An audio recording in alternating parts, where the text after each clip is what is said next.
출애굽기 22장 16절부터 24절까지 말씀입니다.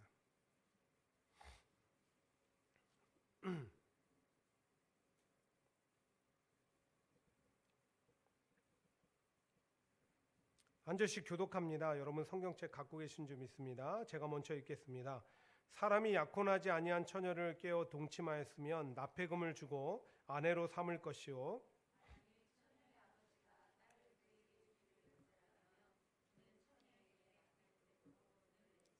너는 무당을 살려두지 말라. 여호와 외에 다른 신에게 제사를 드리는 자는 멸할지니라.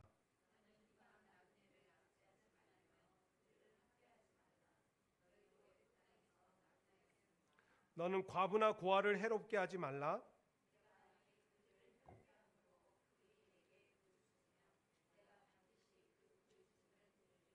같이 읽습니다. 나의 노가 맹렬함으로 내가 칼로 너희를 죽이리니 너희의 아내는 과부가 되고 너희 자녀는 고아가 되리라. 아멘. 여기는 그런 게 없지만 한국에 가면 몇 해 전부터 좀 독특한 비즈니스라고 할까요?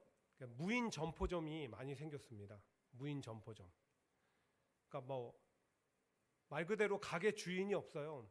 그리고 일하는 종업원도 없습니다. 손님이 가게에 들어가서 자기가 원하는 상품을 선택해서 결제까지 하고 나오는 그런 시스템의 비즈니스인 거죠. 철저히 손님의 양심을 믿고 하는 그런 사업이에요. 근데 때때로 그것을 저버리는 사건 사고도 발생하죠. 그 믿음을 저버리는. 제가 얼마 전에 그런 류의 기사를 하나 보게 되었습니다. 그러니까 지금으로부터 한 2주 전쯤에 무인 문구, 아이들 사용하는 문구 점포점을 운영하는 A씨가 점검차 자신의 가게를 방문했다가 깜짝 놀라게 된 거예요. 왜냐하면 가게를 딱 들어가 봤더니 그 안에 아이들이 좋아하는 포켓몬 카드부터 해서 인기 상품들이 죄다 다 찢어져 가지고요, 뜯겨 가지고 상품이 온전하지 못하게 다 뜯겨 가지고 바닥에 막 널브러져 있는 것이죠. 당연히 CCTV를 확인해 봤겠죠. 그랬더니 초등학교 한 1, 2학년쯤 돼 보이는 형제가 들어와서 그 가게를 그렇게 난장판으로 만들어 놓고 간 거예요. 경찰에 이제 협조를 구하고 신고해서 그 협조하에서 CCTV를 막 추적을 해가지고 마침내 어느 집인지 찾게 되었습니다. 그리고 그 집에 찾아가서 부모에게 당연히 알렸겠죠. 당신의 자녀들이 이런 일을 저질렀습니다. 그리고 피해 금액은 저희가 산정해 보니까 대략 한 20만 원 정도 됩니다. 라고 얘기를 드렸어요. 여러분 상식적으로 그러면 어떻게 해야 돼요? 우리 애들이 잘못했습니다. 죄송합니다. 저희가 그 잘못한 일에 대해서는 변상하겠습니다. 이게 아주 상식적인 일이잖아요. 근데 그 부모가 어떻게 했냐면 우리는 인정할 수 없다고 오히려 법대로 하자고 했다라는 거예요. 기사 말미에 어떤 내용이 실려 있냐면 이 무인 점포 주인 A씨가 그런 부모의 반응에 피해자는 난데 왜 아이들 앞에서 내가 한없이 부끄러운지 모르겠다 라고 그렇게 얘기를 전했다라는 거예요. 여러분 법은 왜 필요할까요? 법이 있는 이유가 뭐예요? 법원 홈페이지에 가보니까 이렇게 돼 있더라고요. 법이란 사회의 질서 유지를 위해서 누구나 반드시 지켜야 할 중요한 사회적인 약속이다. 사회 질서 유지를 위해서 누구나 지켜야 되는 사회적인 약속이라는 거예요. 그러니까 한마디로 법의 존재 이유가 뭐예요? 사회 질서 유지라는 거죠. 그래서 함께 따르고 지켜나가야 되는 것이지 이 앞에 나오는 형제의 부모처럼 내게 이롭고 유익한 것은 지키고 그렇지 않은 것들은 철저히 외면하는 그런 태도를 보여서는 안 된다는 거예요. 하나님께서 십계명을 우리에게 주신 이유도 같은 맥락입니다. 질서 유지에 그 목적이 있다라는 거예요. 하나님이 창조하신 이 세상 속에서 하나님의 백성들이 살아갈 때 하나님과 어떻게 우리는 관계 질서를 유지해가고 또 다른 이웃들과 함께 어떤 관계 질서를 유지해 갈 수 있을지, 이거에 대한 이유로 우리에게 주신 것, 마땅히 지키라고 주신 게 십계명이라는 거죠. 오늘 본문도 그런 맥락에서 이해가 돼야 됩니다. 먼저 본문 16절을 보세요. 사람이 약혼하지 아니한 처녀를 깨워 동침하였으면 납폐금을 주고 아내로 삼을 것이요. 사람이 약혼하지 아니한 처녀를 깨워서 동침했다. 성폭행이 일어난 거예요.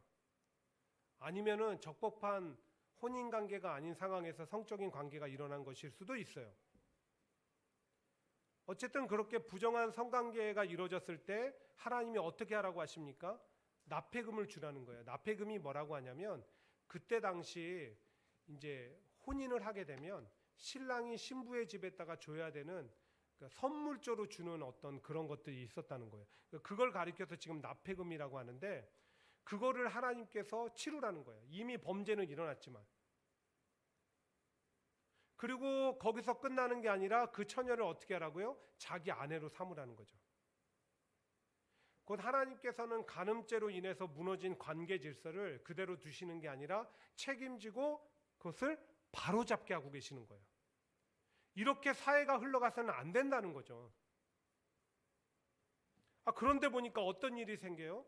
그렇게 부정한 성관계에 의해 남자가 처녀의 집에 납폐금을 주고 책임을 다하고 그 처녀를 아내로 삼으려고 하는데, 그 처녀의 아버지가 어떻게 하는 거예요? 안 된다. 내 눈에 흙이 들어가기 전까지는 절대 그런 일이 있을 수 없다라고 하는 거죠. 그게 17절이에요. 만일 처녀의 아버지가 딸을 그에게 주기를 거절하면 그는 처녀에게 납폐금으로 돈을 낼지니라. 당시의 이스라엘 사회는 가부장적 사회였어요. 아버지가 절대적인 힘을 가지고 있었던 거예요. 그래서 이 딸에 대한 권한도 다 아버지에게 있었어요. 딸의 소유권도 아버지에게 있었어요. 딸의 혼인도 아버지가 철저히 절대적으로 결정할 수 있는 거예요. 근데 아버지가 안 된다고 하죠. 안 된다고 하는 데는 그만큼의 합리적인 이유가 있었겠죠. 아버지 입장에서는 내가 이 딸을 저기다 시집 보냈다가는 딸이 평생 고생하게 생긴 거예요. 내가 저 남자를 우리 딸의 신랑으로 인정할 수 없는 거, 뭐 기타 등등 여러 가지 이유가 있었겠죠. 그러나 그럼에도 불구하고 하나님이 어떻게 하라고 했죠? 그 남자에게, 죄를 지은 남자에게 아버지가 아니라 이번에는 처녀에게 납폐금을 줘라. 그렇게 하신 이유는 처녀가 그것을 통해서 최소한의 자기 권리를 지키고 인권을 보장받을 수 있도록 한 거예요. 그러니까 피해자로 딱 남지 않게 그렇게 해주신 거예요. 이것도 일종의 뭐예요? 질서 유지인 거예요. 그 다음에 18절부터 19절을 보시면, 너는 무당을 살려두지 말라. 짐승과 행음하는 자는 반드시 죽일지니라. 이렇게 얘기해요. 그러니까 짐승과 행음하는 것은 짐승과 성관계를 맺는 거죠. 그거 죽이는 거는 이런 더러운 놈 죽여야지, 그렇게 아는 게, 무당은 왜 죽이라고 할까? 하여간 이것은 뭐하고 관련되어 있냐면 다음에 나오는 20절과 관련되어 있는 거예요. 20절에 뭐라고 되어 있냐면, 다른 신에게 제사 지내는, 이게 우상 숭배에 관한 것들에 대해서 하나님이 엄격히 다루시는 거예요.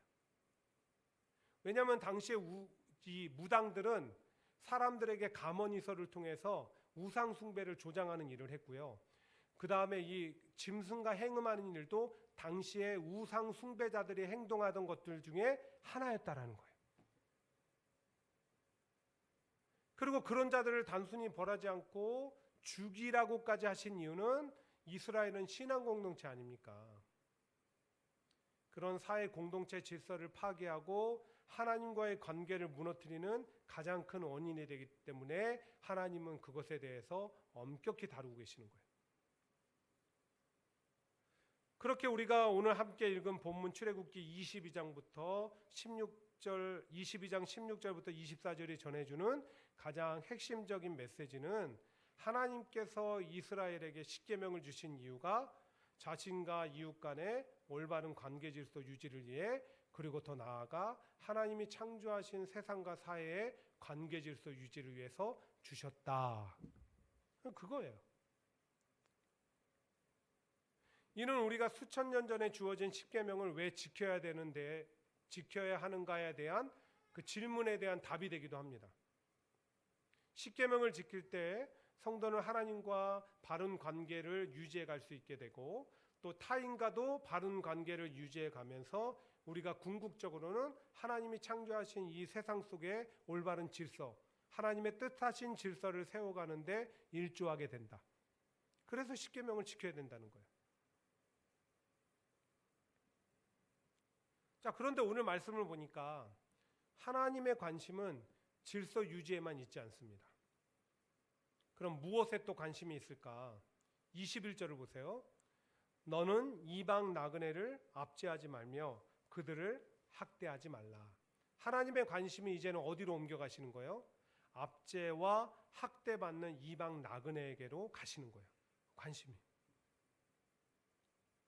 자, 그렇다면 여기서 말하는 이방 나그네 누굴까요?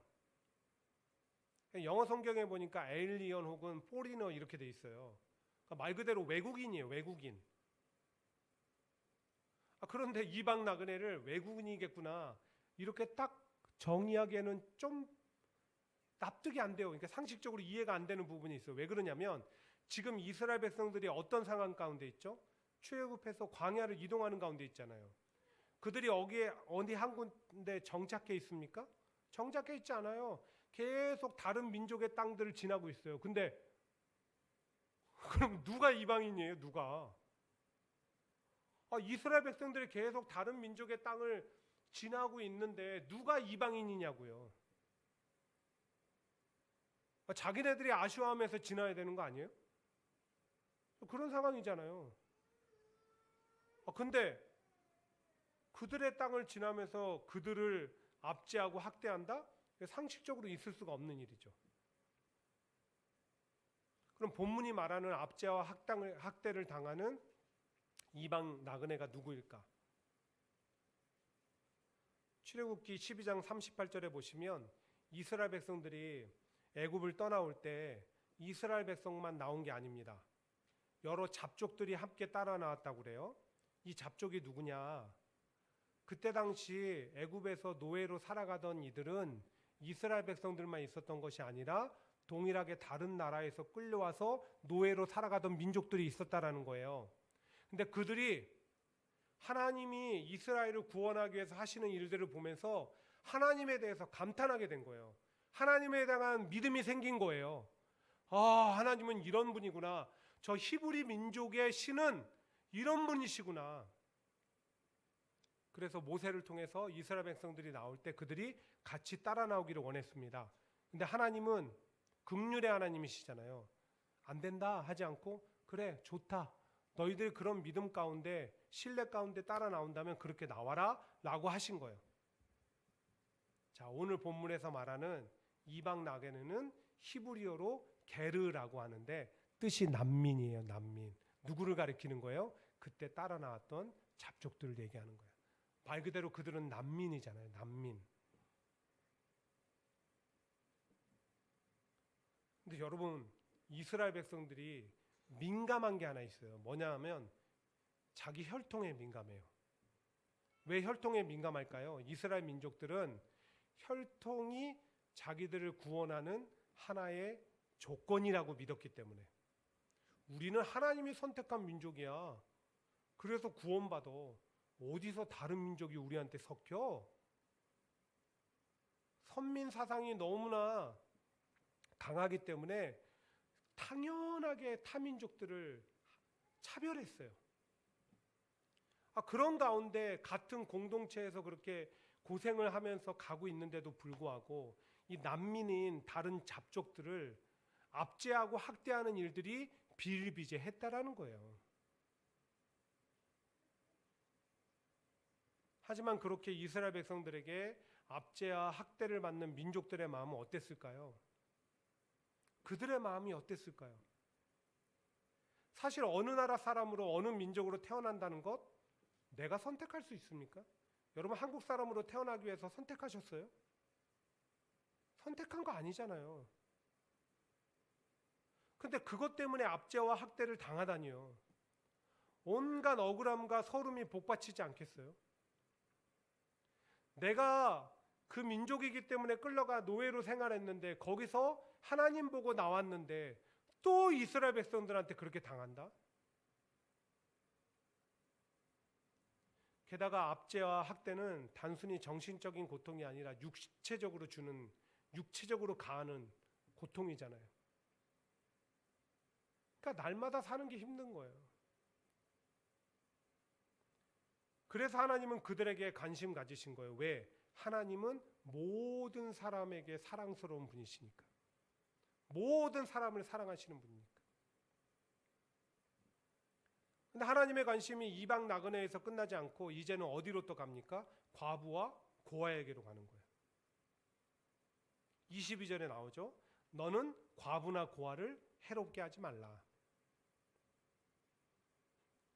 과부나 고아는 혼자 힘으로 살아가기 힘든 대표적인 사회적 약자이기 때문에 그런 거예요. 여러분 한번 상식적으로 생각해 보세요. 우리가 살아갈 때 모든 것을 다 갖추고 있어도 살기 힘든 세상입니다. 근데 남편 없이 여인이 홀려 자녀를 키우며 산다는 거 쉽겠습니까? 그런가 하면 부모 형제 없이 혼자 살아가는 고아는요. 거기다가 과부이기에 고아이기에 그들이 겪어야 하는 편견은 마음에 크나큰 상처가 됐을 거예요. 그리고 더 이상 설명하지 않아도 신구약 성경을 통해서 하나님이 계속해서 믿는 우리 성도들에게 부탁하신 말씀이 있어요. 너희는 과부와 고아를 돌봐라. 과부와 고아를 돌봐라. 왜? 그들은 그만큼 살아가기 힘드니까. 뭐 이걸로 끝난 거 아니에요. 그들의 삶이 얼마나 힘들었을지.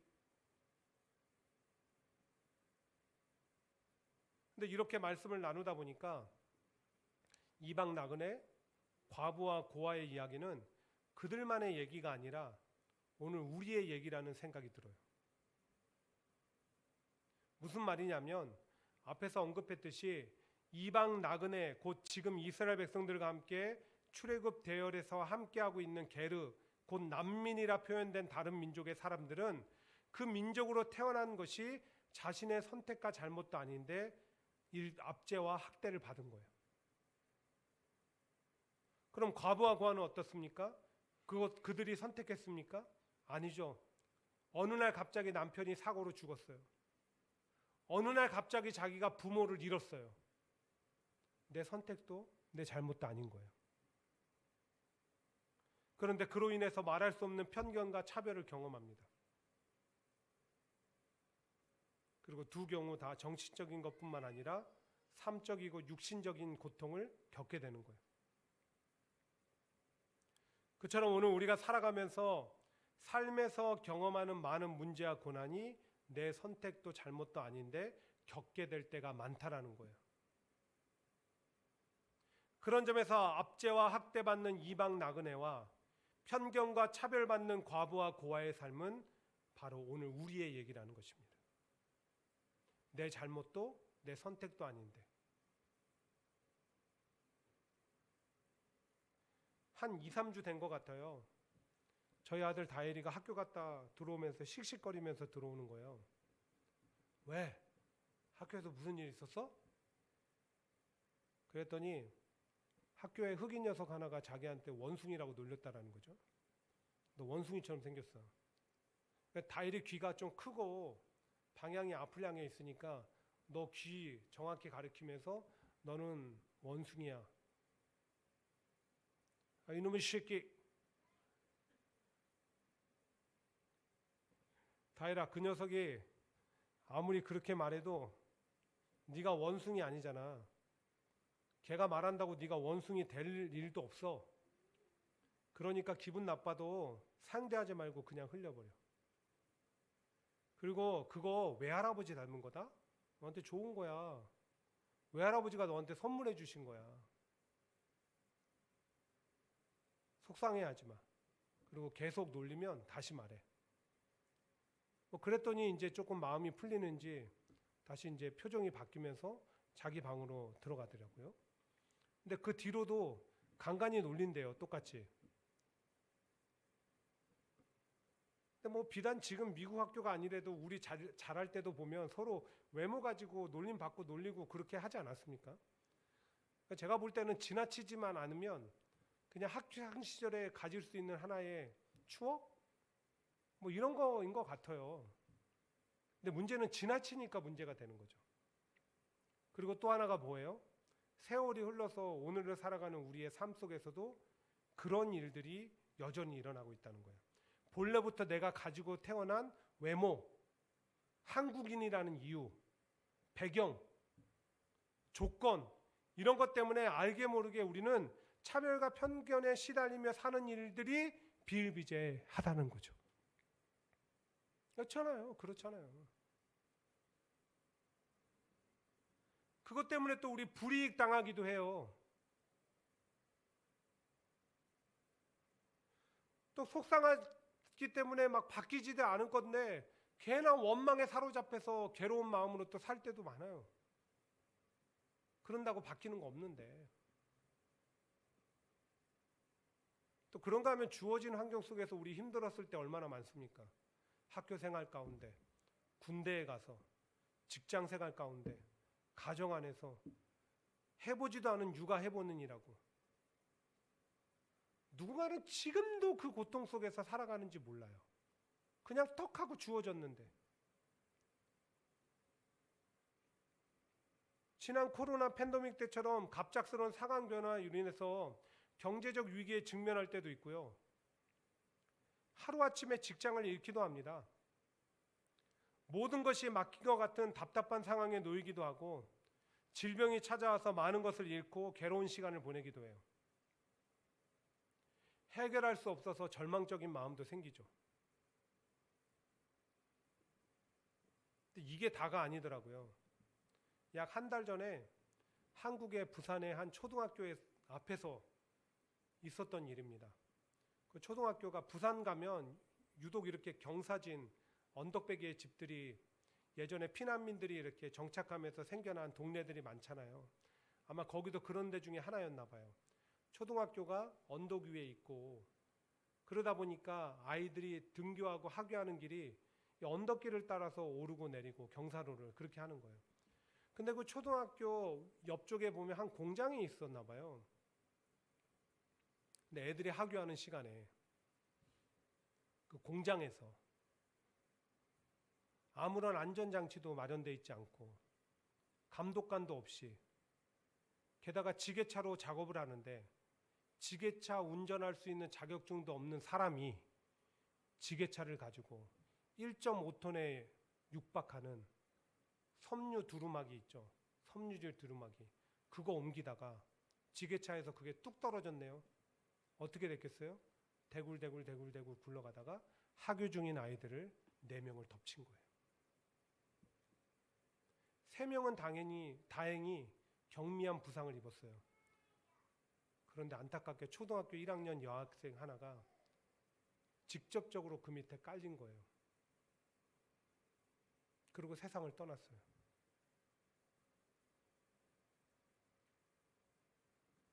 애가 올 시간인데 부모가 경찰서에서 전화가 오는 거예요. 병원에서 전화가 오는 거예요. 그 소식 들었을 그 부모 마음이 어땠겠습니까? 애가 학교에서 와야 되는데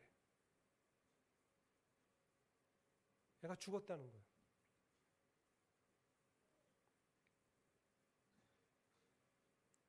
근데 이렇게 누구의 잘못으로 실수와 부주의로 내 가족, 내가 그 고통을 그대로 감수해야 될 때가 종종 있잖아요. 우리 살아가다 보면. 누구 때문에? 결국 내 선택도 잘못도 아니나 우린 살아가면서 너무나도 다양한 원인에 의해서 문제와 고난에 직면하게 되고 그로 인해서 심한 정신적, 육체적 고통을 겪게 될 때가 헤아릴 수 없을 정도로 많다라는 거예요. 그리고 앞으로도 있을 거예요. 게다가 어떤 문제나 고난은 하나만 오지 않고 꼭 복합적으로 오요. 오늘 여기 성경에도 보세요. 여러분 이스라엘 백성들이 출애굽하면서 얼마나 힘들었어요. 광야 생활하면서 얼마나 힘들었어요. 힘들어서 날마다 뭐 했어요? 하나님한테 모세한테 불평불만했죠. 근데 그 대열에 있는 이 이방 나그네하고 과부와 고아는 그들은 안 힘들었습니까? 그들도 똑같이 힘듦을 겪었죠. 근데 그들은 거기다가 하나를 더해서 2중, 3중으로 고통을 겪고 있는 거예요. 근데 우리 삶이 그렇잖아요. 어떨 때는 때때로 2중, 3중으로 겹겹으로 나에게 힘든 일이 막 올 때가 있다라는 거예요. 하지만 이런 안타까운 우리의 현실인데 그래도 그럼에도 불구하고 감사할 이유가 있더라고요. 뭘 감사해야 될까요? 하나님께서는 그런 우리와 우리 삶에 관심 갖고 있다라는 거예요. 저 오래전에 출애굽 시대에 그렇게 고통하고 있던 이방 나그네와 과부와 고아에게만 관심 갖는 것이 아니라 오랜 세월이 지난 지금 우리의 삶에도 하나님은 동일하게 관심 갖고 계신다는 거예요. 어딘가에서 2중, 3중으로 고통당하며 힘들게 살아가고 아파하고 괴로워하며 남몰래 눈물 흘리는 우리 자신들에게 관심 갖고 계신다는 거예요. 어느 정도로요? 아비가 자식을 불쌍히 여김같이 여호와께서 자기를 경외하는 자를 불쌍히 여기신다라고 시편 103편 13절은 말씀합니다. 부모는 자식의 일거수일투족을 다 신경 쓰면서 그 일에 마음을 쏟아요. 근데 하나님이 오늘 우리에게 그렇게 마음 쏟고 계신다는 거예요. 감사할 이유 되지 않아요? 근데 하나님은 관심만 갖고 계신 것이 아닙니다. 우리가 살아갈 수 있는 길을 열어주세요. 지금 우리의 현실 속에 우리가 살아갈 수 있는 길을 열어주세요. 그게 바로 본문 23절입니다. 같이 읽습니다. 23절. 자, 시작. 네가 만일 그들을 해롭게 함으로 그들이 내게 부르짖으면 내가 반드시 그 부르짖음을 들으리라. 하나님 말씀하십니다. 이스라엘 백성들아 들으라. 너희들이 계속 이방 나그네와 과부와 고아를 괴롭게 함으로 그들이 내게 부르짖으면 내가 바로 그 부르짖음을 들으리라. 그렇습니다. 하나님께서 우리에게 열어주신 살 길은 다른 게 아닙니다. 기도예요. 기도가 살 길이고 기도가 능력입니다. 이러지만 좀 이렇게 아멘 해주면 내가 막 다 신나서 할 것 같은데 기도가 살 길이고 기도가 능력입니다. 왜냐하면 기도하면 응답이 오기 때문에 응답하시는 하나님, 그 기도를 통해서 일하시는 하나님을 통해서 우리는 살게 된다는 거예요. 이스라엘 백성들이 애굽에서 노예로 살며 너무나 힘들고 괴로워 고통스러울 때 말 그대로 하루하루 눈물이 아니면 살아갈 수 없는 그때 그들에게 살 길이 열렸던 것이 무엇입니까? 그들이 기도했기 때문에 하나님이 그 부르짖음을 들으사 모세를 세워서 그들을 구원하신 거예요. 요셉이 말할 수 없는 고통 가운데 삶의 고난이 끊이지 않는 그 상황 가운데 그가 살 수 있었던 비결은 다른 데 있지 않습니다. 기도했기 때문에. 그러나 어느 순간에도 무릎 꿇었기 때문에 한나가 스스로 해결할 수 없는 문제로 절망적일 때 그를 살게 한 것도 기도였습니다. 에스더나 다니엘이 산 것도 기도 때문이었습니다. 아수르의 사네립이 18만 5천의 대군을 이끌고 예루살렘을 포위해서 다 전세가 기울고 결과가 뻔히 보이는 그 상황 가운데 그 전세를 역전시켰던 힘이 어디에 있습니까? 히스기야가 사네립으로 온 그 편지를 가지고 성전에 가서 무릎 꿇어 기도했기 때문에 하나님은 그 기도를 들여서 18만 5천의 대군을 물리쳐 주신 거예요. 성경 안에만 이런 역사가 있습니까? 아니요. 오늘 살아가는 목회자들의 삶 속에, 성도들의 삶 속에서, 그리고 바로 여러분의 저야 그 삶 속에서 여전히 일어나고 있는 거예요. 이번 주에 있었던 일이에요. 저희 노예 미시시피에서 목회하는 목사님이 있어요. 근데 당뇨 합병증으로 수술을 받게 된 거예요. 기도해달라고 부탁했어요. 당연히 기도하죠. 근데 같이 함께 갔던 목사님이 그 수술하는 당일날 긴급한 메시지라고 올라온 거예요. 당뇨 합병증 수술을 하다가 긴급한 상황이 생겨서 목사님 생명이 지금 위독한 상황이라는 거예요. 당뇨 합병증, 그러니까 당뇨 환자들의 수술은 늘 그렇게 위험해요. 더 간절히 기도하겠다고 목사님들이 막 카톡을 올리는 거예요. 어떻게 됐습니까? 어떻게 됐습니까? 막 물어봤더니 같이 간 목사님이 답변을 주시는데 아직 차도가 없다는 거예요. 막 목사님들이 더 애 같았어요. 거기다가 막 성경 구절을 올리면서 기도 응답에 대한 확신들을 막 올리면서 같이 아멘하면서 막 기도했어요. 어떻게 됐을까요? 목사님 사셨으니까 내가 얘기하죠.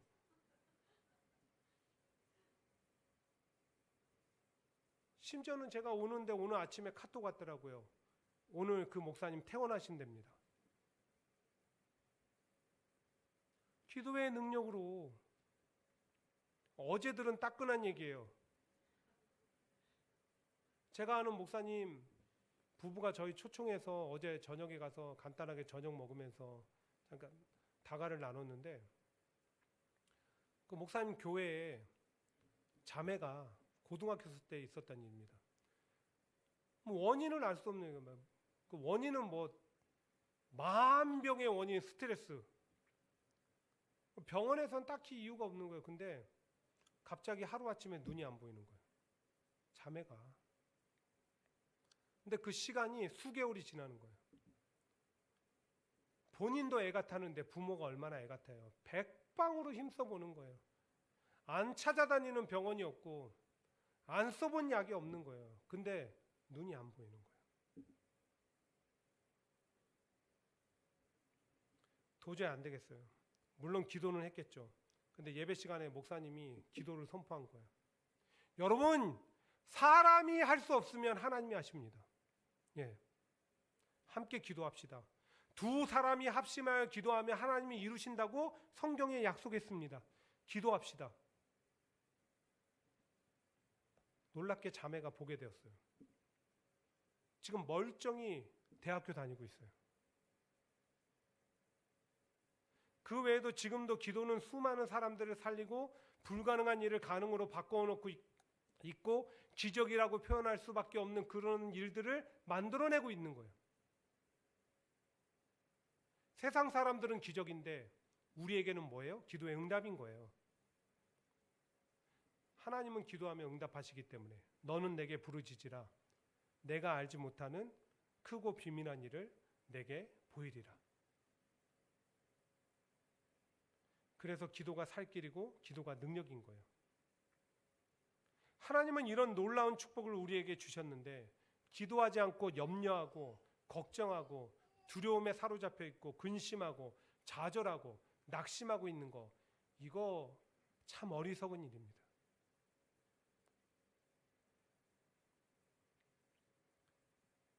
기도할 수 있는데 왜 걱정하십니까?